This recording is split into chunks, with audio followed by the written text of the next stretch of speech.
the name of God, the Lord of mercy, the giver of mercy. By those winds that scatter far and wide, and those that are heavily laden, that speed freely, that distribute rain as ordained. What you, O people, are promised is true. The judgment will come. By the sky with its pathways, you differ in what you say. Those who turn away from it are truly deceived. Perish the liars, those steeped in error and unaware. They ask, when is this judgment day coming? On a day when they will be punished by the fire. Taste the punishment. This is what you wish to hasten. The righteous will be in gardens with flowing springs.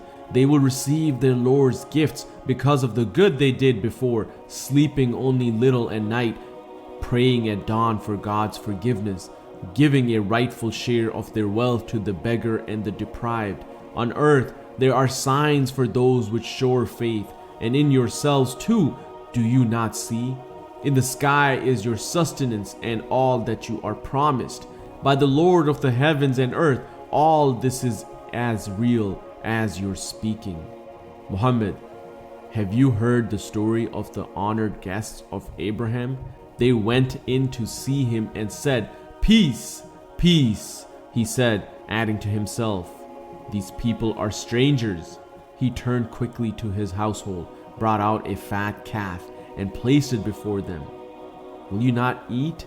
he said, beginning to be afraid of them, but they said, "Do not be afraid." They gave him good news of his son, who would be gifted with knowledge. His wife then entered with a loud cry, struck her face and said, "A barren old woman." But they said, "It will be so. This is what your Lord said, and he is the wise, the all-knowing." Abraham said, "What is your errand, messengers?" They said, "We are sent to a people lost in sin to bring down rocks of clay marked by your Lord for those who exceed all bounds." We brought out such believers as were there. We found only one household devoted to God, and left the town to be a sign for those who fear the painful punishment.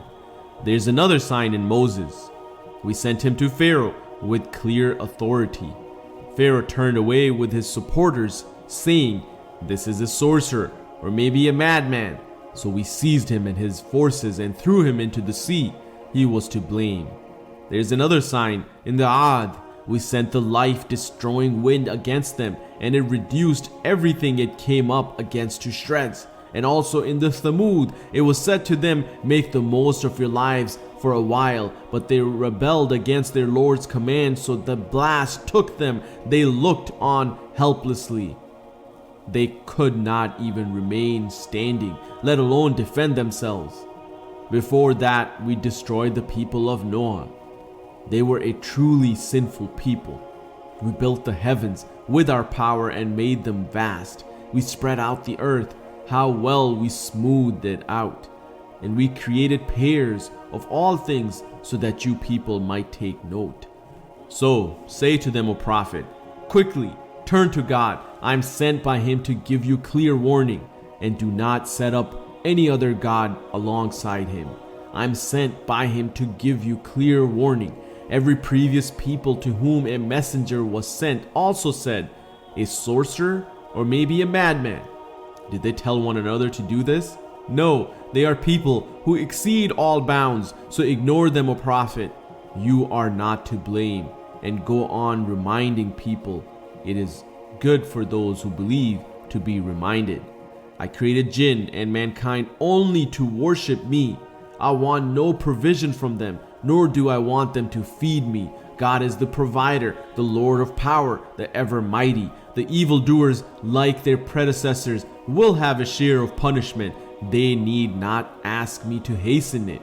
And woe betide those who deny the truth on the day they have been promised.